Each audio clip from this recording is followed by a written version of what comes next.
নির্বাচন বানচালের ষড়যন্ত্রে লাভবান হবে শেখ হাসিনা আর দিল্লি, এমন মন্তব্য করেছেন বিএনপি চেয়ারপারসনের উপদেষ্টা জয়নুল আবদিন ফারুক। জাতীয় প্রেস ক্লাবের সামনে এক প্রতিবাদ সভায় যোগ দিয়ে তিনি আরও বলেন, নির্বাচন বানচালের ষড়যন্ত্র জনগণ মেনে নেবে না। জনগণের ১৬ বছরের ভোটের অধিকারের আকাঙ্ক্ষা পূরণের সময় এসেছে। মতবিনিময় থাকলেও মুক্তিযুদ্ধ এবং দেশের সংবিধান নিয়ে কোনো কথা হবে না বলেও হুঁশিয়ার করেন এই বিএনপি নেতা। আগস্টের বিপ্লবের পর তারেক রহমানের অকুণ্ঠ সমর্থনের মধ্য দিয়ে বাংলাদেশে গণতন্ত্র প্রতিষ্ঠার একটা পথ সুগম হচ্ছে। সেই পথকে বাধা দেওয়ার আবার আপনারা ষড়যন্ত্র শুরু করেছেন।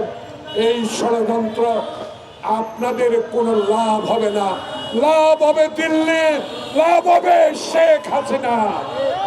ভাই, আপনাদেরকে স্মরণ করিয়ে বলতে চাই, দয়া করে এই পথ থেকে সরে আসুন, কারণ অতীতে অনেক খেলা খেলেছেন, এখন কিন্তু জনগণের খেলা শুরু হয়েছে।